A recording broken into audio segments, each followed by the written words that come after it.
We continue in the Halacha Bura. Page 178. 178, in section Mem Daled 44. We're up to 45. Mem Dalet? Mem Hey. Ha-machlif talito betalit acheret. If you switch your talit with another talit. Here we go. You ready? So, is this before you left the house? Is this after you went to the shul? So David comes to the Bet Knesset. Sorry, man, I'll give you the talit back. David comes to, because he wraps himself in a talit, and he realizes that when he does Birkat Kohanim, this is that kind of talit that if you put your arms out, you have to choose which arm you're going to put out because it's not big enough. So he clearly needs to switch to a bigger talit for Birkat Kohanim. Okay? So he goes to switch a different talit. Does he have to make a blessing on the second talit or not? Depends upon if you're Ashkenaz or Sephardic. Okay, it seems like Maran would obviously tell you, you took it off, you're going to make another blessing. But what if the first talit was faulty? So he couldn't fulfill his mitzvah with the first talit. So he could. It was a kosher talit. I'm not taking away his talit's validity. Not make it on the second one if you had the intention before that there was. Which did you? No. And therefore, it's tzarich lachzor ulevarech la talit acheret. You have to make a blessing on the second talit. How many people do But let's make David mad. You want to see how we get David mad?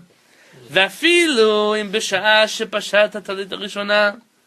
And even when he took off the second talit, he didn't like take it off and then put another one. He said, I'm taking off this talit in order to put on another one. He had some kind of intention to connect the two mitzvot.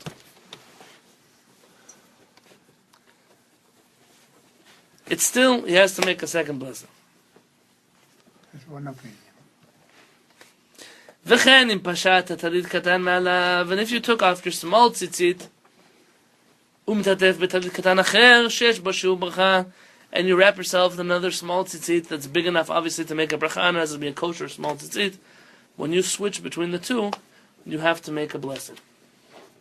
So if you have a workout tzitzit, when you work out, I don't know, day-to-day tzitzit that you wear, aside from that, you have to make a blessing when you switch the two of them.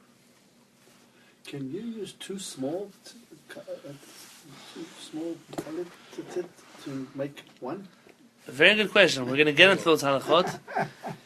Two kitty size to cover. But the only small talits that I've seen are either in the conservative or reform. Right. So they wear the little ones that just go around the neck. Right. They don't cover anything else. The answer is it's complicated. Sew them together, you make one. Because now you have 8 corners. So you have to get rid of 2 of the corners. And when you sew them together, that technically means that both halves of the garments didn't have 4 corners. You get yourself into complicated situations over there. But don't worry, we're going to talk about that also. So if you take a tutu and tear into 2, you get 2 tutus. Im naflat talita ma'alav legamre. This is maran, a simple maran. If your talit just fell off of you completely, It slipped off. it slipped off. Vechozer u'mitatef ba. Now you're putting it on again. What did Maran say? If your talit slips off entirely, what do? You make a blessing. You make the blessing. That's the halacha. But Rabbi David Yosef argues, shesafek brachot la'akel, you don't make a blessing. You don't go back and make a blessing, because there are rabbis who argue, and when in doubt, you don't make a blessing. So again, he gives up the Sephardic halacha following Maran in order to fulfill the opinion of those who argue with Maran. I hate to say it, but couldn't he say that about some of the other halacha we just learned? He could have, and he didn't, so I'm not sure where he draws his line. We just stick to Maran on this halacha. But it would be an interesting discussion to try to figure out. He does have a whole chapter at the end of the book trying to explain his different opinions. I just didn't have the patience. Maran is Maran. If his talit did not fall off completely, you don't make a blessing on the second time when you put it on. Did Maran agree with this halacha? If a little bit of the talit stayed on you, like on the shoulder. I think he said even if just a little corner did not. You don't go back and make it. Very good, because you're still wearing the talit. Very good, that's the answer. There's just a little bit is enough. Yes. And you Just thought have it that was tzitzit enough.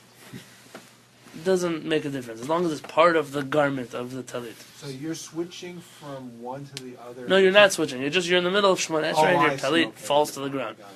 So when you drop and you pick it up, you bless, but you usually kiss something, right? You kiss. What's the difference between that and the blessing and his echo together? No, kissing it is just a sign of affection. Respect. Yeah, Custom morning. actually, there are many places where people don't even kiss their talitot. They don't kiss their tefillin. Kiss their It's Torahs. not, they don't kiss the Torahs. How Peretz pushes this idea a lot. Many rabbis do, not just Sephardic ones. It's a certain chibuv mitzvah. The Rama brings it down. A certain affection towards mitzvot. You see something, you should kiss it. We should send a Shaul on an outreach to do this. This is a big deal, especially the Torah. You should know that Arizal writes tremendous things kabbalistically. When you not kiss the Torah, when you hug the Torah. Understand what I'm saying? Hug the Torah. It's a little bit harder with an Ashkenazi Torah because you end up hugging the other guy. But a Sephardic Torah is pretty big, so you could wrap your arms around it and still not reach. It's not awkward, to the person who's holding it. But it's important. At the very least, don't do this thing where people go like with their stick or their siddur. Kiss the Torah. Now I tell you, if someone's afraid of germs and all kinds of things like that, I understand why they're not kissing it. Okay, what can I do? And when there was swine flu going through Israel, many rabbis didn't let people kiss the Torah with their mouth. Okay, I don't know if scientifically how that works. I would have to ask a doctor, but that was a safety precaution to save people's lives. They felt it was important. I understand, but for the rest of the year, kiss the Torah. Also mezuzah. Don't be afraid. Kiss the mezuzah. There's your tefillin. Kiss your tefillin. Don't be afraid. You can't love Hashem too much. That's true. That's the bottom line. Why do you make it too much? You can't love Him too much. You can't kiss Hashem too much. Because it's infinite. Hashem is infinite, love is infinite. And part of loving Hashem is loving His. Moderation, accept that. Part of loving Hashem is loving His mitzvot. To be so, Hashem, you gave me a tefillin to put on. You gave me a talit. You gave me a lulav etol. You gave me matzot on Pesach. You gave me all kinds of things to thank HaKadosh Baruch Hu for them. It's a special thing that we have.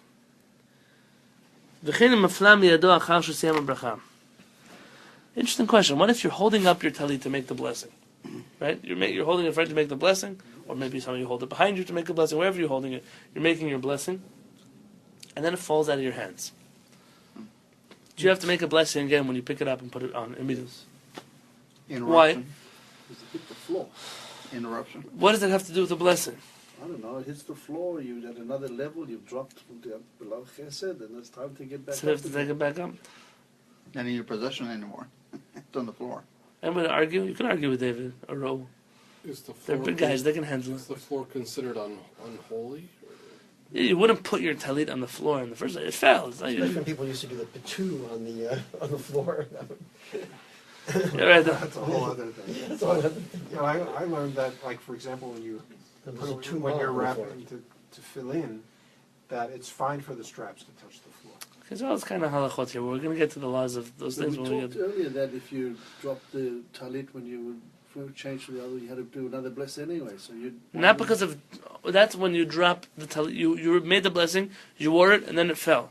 Here, you made the blessing, you didn't wrap yourself in the talit. I mean, you didn't do the action You yet. haven't wrapped yet. So it's probably okay. You don't You have haven't to worn it yet. Yeah. So But there's something wrong with the floor. You taught us something wrong Yeah, with the yeah, floor. but That's it doesn't like in mean- services we don't like to put like a Yom Kippur we got to put like a little paper towel down or something, or we. And then Sure. the other thing was That's not for the talit, that's for no for us. Just in general. And then like You know, Dan, you should know, if you want to get Kabbalistic on us, you should know, the Mekubalim make it very clear.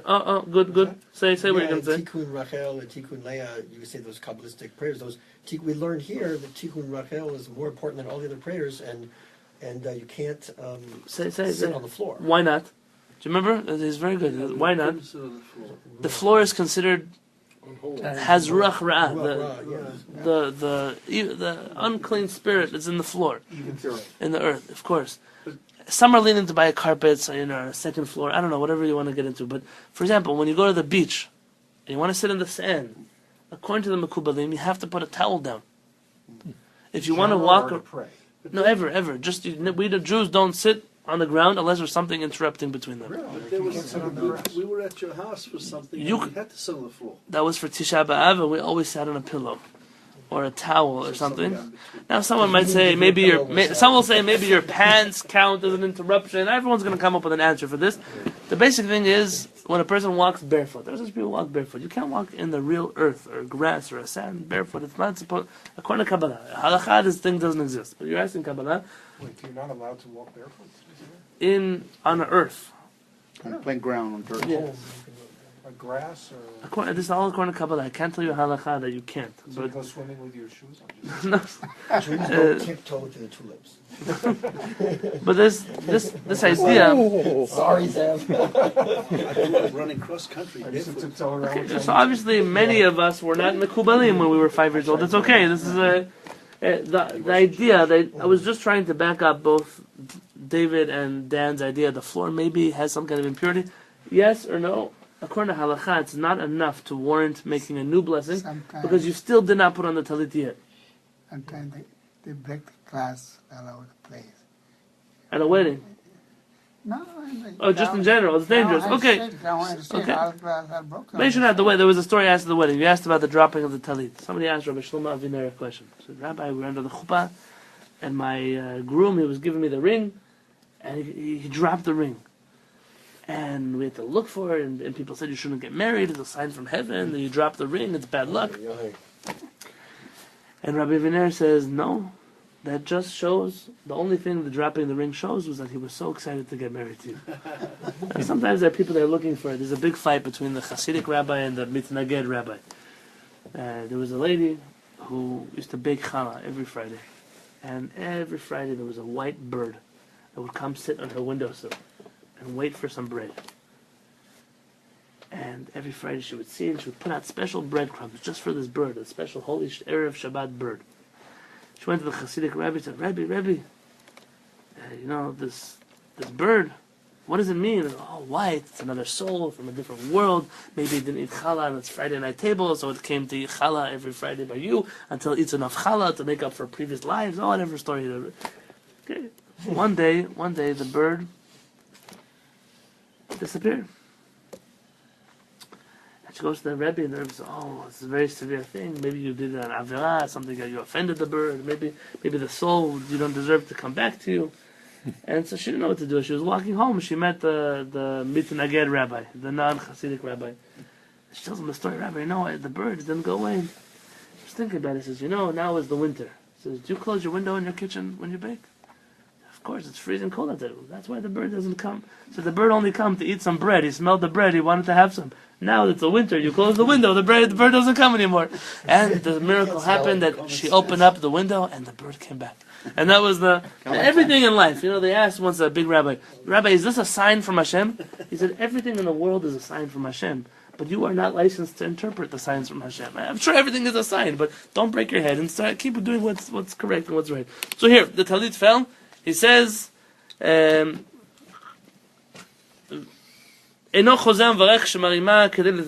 don't make a new blessing when you pick up the talit, because it's still part of the first blessing. Nothing major happened in between.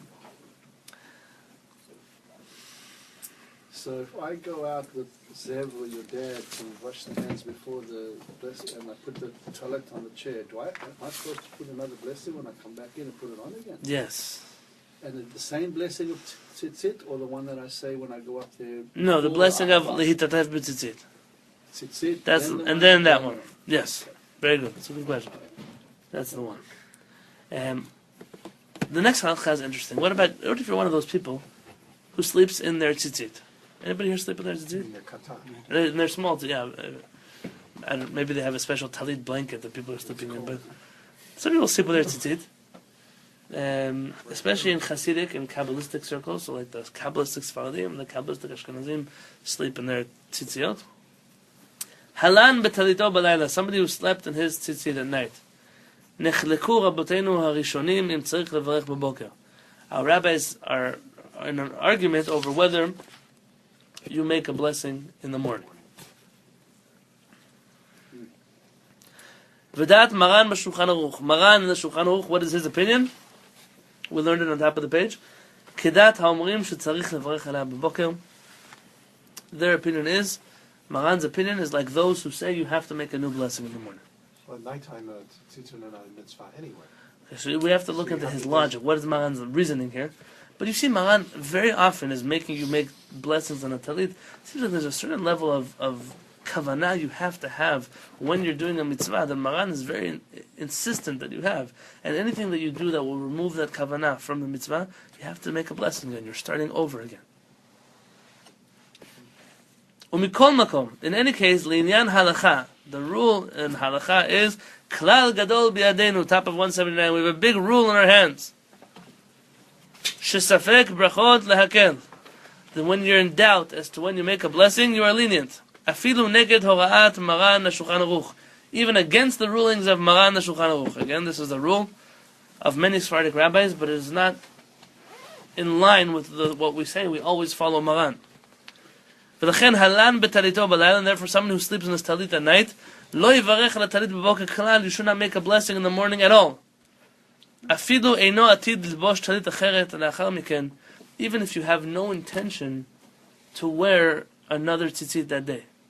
So you might lose out on the blessing completely. Maybe you don't shower for 2 days, you won't make 2 days of blessings on tzitziot. This could happen. Not maybe to you, but to somebody else. Somebody's camping, hiking, I don't know where they are. Other day we learn we go to synagogue and a blessing and On the big talit.